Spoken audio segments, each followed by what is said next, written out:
Hey guys, this is BK Stunt here again with my continuing the Jake campaign video.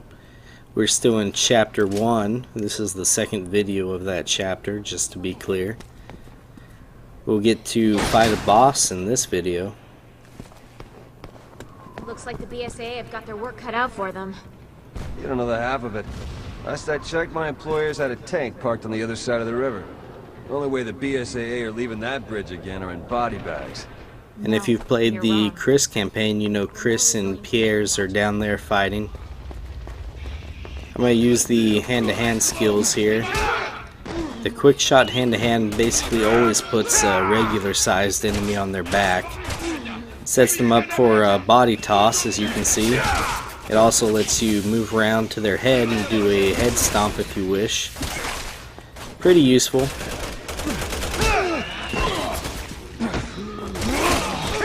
Takes up an awful lot of stamina if you don't keep your eye on it. Each quick shot takes up 1 bar of stamina, of course. And after dealing with these 3 ground troops, you're going to have to deal with the guy up there, because he's not going to come down. Easily taken care of. And let's use our trick for recharging stamina. Works well. Now up here where the broken ladder is on the left, you're going to see that symbol there. You got to throw Sherry upwards to continue. And in return, she will kick down one of those pipes that I showed you in the last video. And get ready to do a lot of running coming up here. You don't want to stay on those things for too long, but as if that wasn't enough, you got this helicopter chasing you now. Yeah, it's pretty much just, you know, press forward and run. Hold X. It isn't hard. But if you stay for too long, you're going to die. And that's going to happen no matter what, so be ready to move the analog stick in circles there. And a random Javo comes and helps us out. And ends up killing some BSAA soldiers, I'm sure. That's not cool. You'll meet up with Sherry right here. Her path leads upwards. But if you have the computer-controlled Sherry, that's where we need to go. But if you have the computer-controlled Sherry, you can actually go down her path. She actually always leaves some enemies alive. And she leaves some items, too. You'll notice that he pretty much stabbed me as I was throwing that guy. But thanks to the animations, I totally got away with that.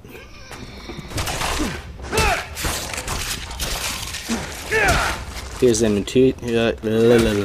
I can speak English. Here's a mutation I was talking about. That guy pretty much mutated his chest with armor. Ah, pretty cool.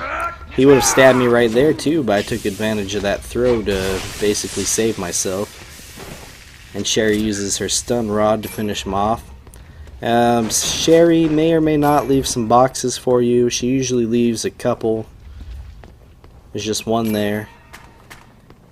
But you can go back up her way to grab the items. It's probably a good idea if you're starting out. Before continuing on. And you can kind of see through the door there, there's a mounted machine gun. Yeah, this whole area you want to run through. I would highly recommend left, right, right. Not hard, but there's a bunch of mounted machine guns and a ton of enemies. And for your first playthrough, you don't want to stick around. My second playthrough, I brought my Magnum and unlimited ammo and took care of them all, which is cool.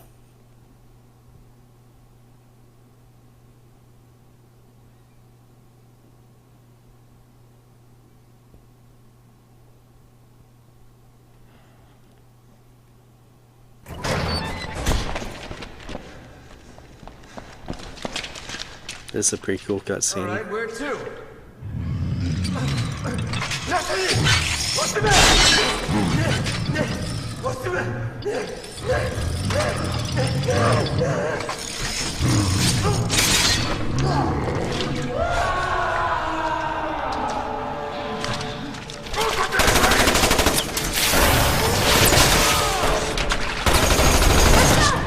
waste of time! Yeah, no shit!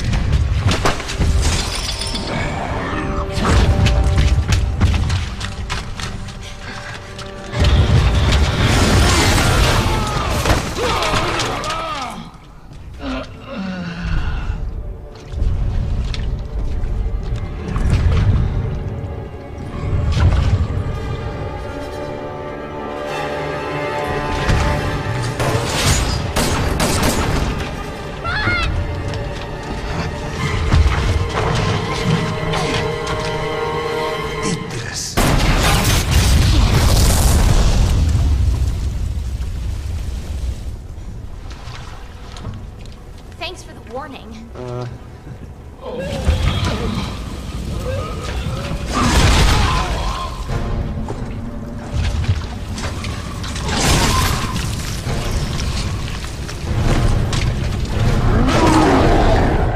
Okay, we go with your plan. And welcome this game's version of the Nemesis. You want to run, of course, right away. Son of a bitch! This guy's called Ustanok. Hopefully I'm saying that right, I have no idea. And like Resident Evil 3, he's pretty much this game's version of the Nemesis. Virtually unkillable. Run towards the edge, you get this tiny cutscene right here. And with Jake, once you have control of him, run to the end and press circle. Always something with women! Save your ammo here, you can't hurt him. You can waste ammo if you wish, like Sherry, but you can't hurt him. We're pretty much in the clear right here. What the hell is that thing? He's tracking us. Well, technically you. To the left here is a bathroom. An enemy will come out of the stalls on the right, so be ready for him. You can do a special melee attack on him right away. And then there's a herb in the corner. And we can combine it with the other one we had to make a 6-pack. And you may as well throw that in your case. The maximum you can carry, I believe, is 17. And here you can throw Sherry upwards. Of course, with the computer Sherry, there's no point in throwing her up there. But there's a box with skill points and some other boxes with goodies. But more importantly, in this corner is the third serpent emblem of the chapter. I had a user send me a message saying you could throw a flash grenade up there and get it. But I have no flash grenades. But that's where it is. Third serpent emblem. Use Sherry if you have to get it. We're not that far into the chapter after all. Over here, the game wants us to go left. I say we go right, because there's a box, and we love items, and we love skill points. And then there's a door here leading into another room with another box in it. And this actually has a basement down here. You want to jump down there, but there's a Javo as soon as you do. So be ready to take him out. Nice and easy. 3 boxes to grab. And then continue on.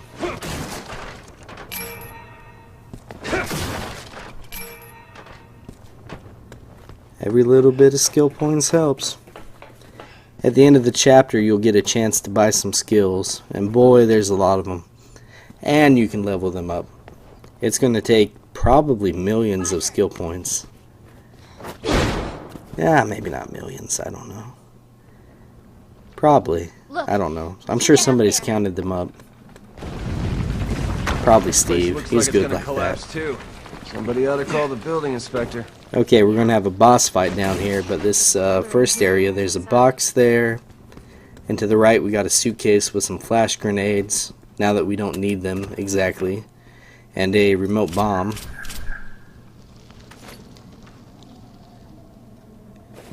May as well check out what the remote bomb can do. You set it down by pressing L1, then get the hell away. But to detonate the thing, you have to press L1 and R1 together. Very useful for groups of enemies, as you can imagine.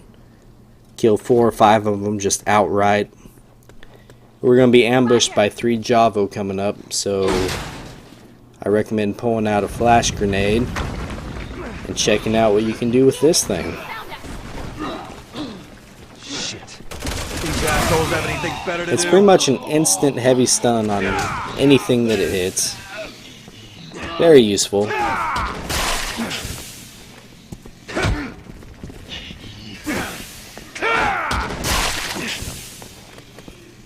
Nice and easy.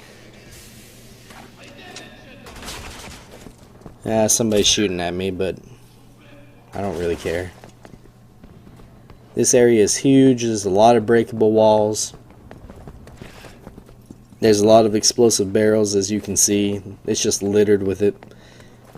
That's the door we want to go through. There's some boxes in the room to the right. There's a reason for all the explosive barrels. Like I said, there's a boss fight coming up. And God knows you can't have a video game without a boss and explosive barrels. Or at least a Resident Evil game.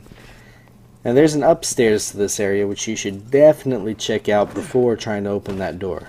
Opening the door is the catalyst for the boss fight.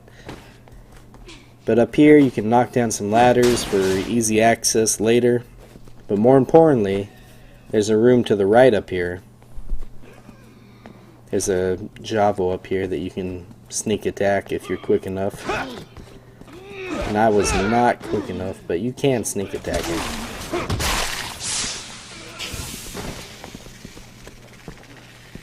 And there's some reinforcements that come down from the ceiling in this area. Now check that out. That is the hand-to-hand charge attack that I was showing you earlier, but did you see the red icon above that guy's head?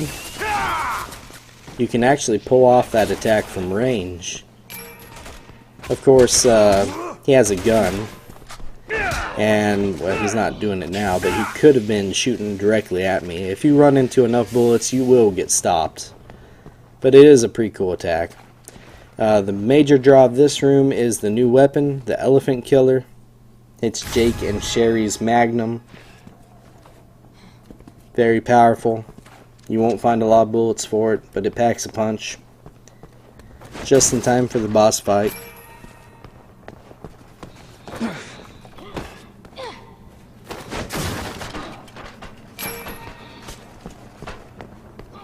This entire upper walkway area is perfect for the boss. It's got a lot of explosive barrels. It's nice and narrow. There's another barrel right there. Take note of that.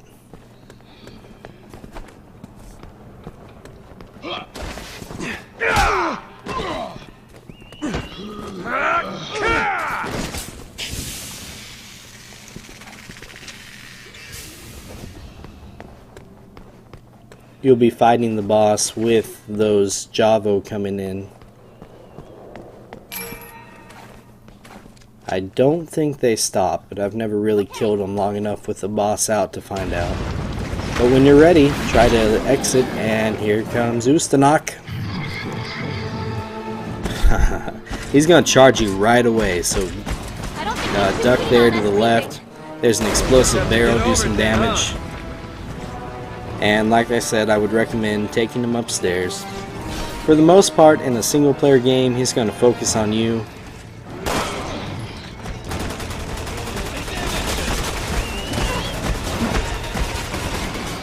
You want to wait till he's right near the barrel before you can shoot it to do the most damage.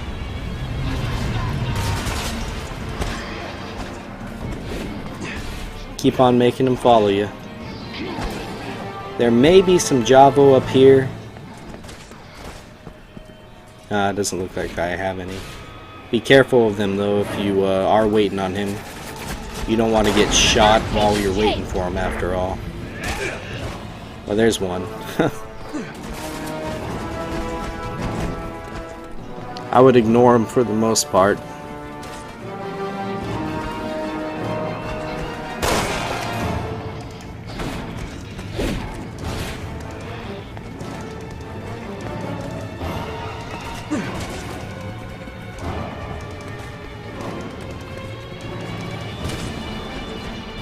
If I remember right, since I am doing post commentary like I mentioned, I'm pretty sure Hope you haven't forgotten about my $50 million. that's pretty much the halfway point right there when he makes that comment. You got him halfway down his health.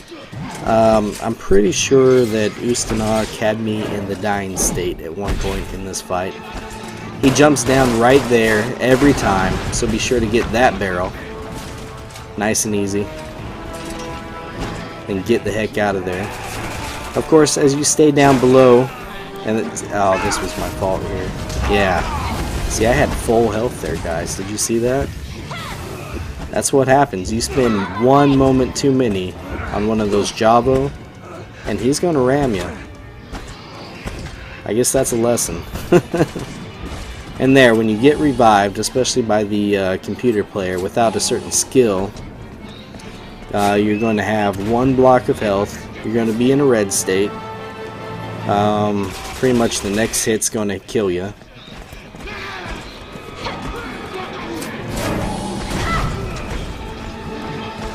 There's a skill you can equip called Field Medic, I believe, that lets your computer-controlled partner give you health tablets.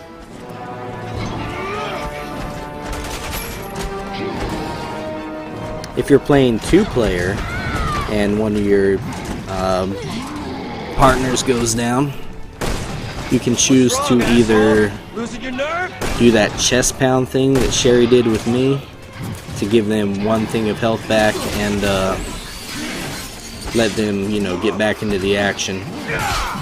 See, I'm becoming ballsy right here. Or you can choose to give them some of your own health tablets. Oh, he grabbed me. And here's what happens when you get grabbed. You pretty much, you're going to take some damage, of course. But you're going to have to twirl the left analog stick around to get yourself out.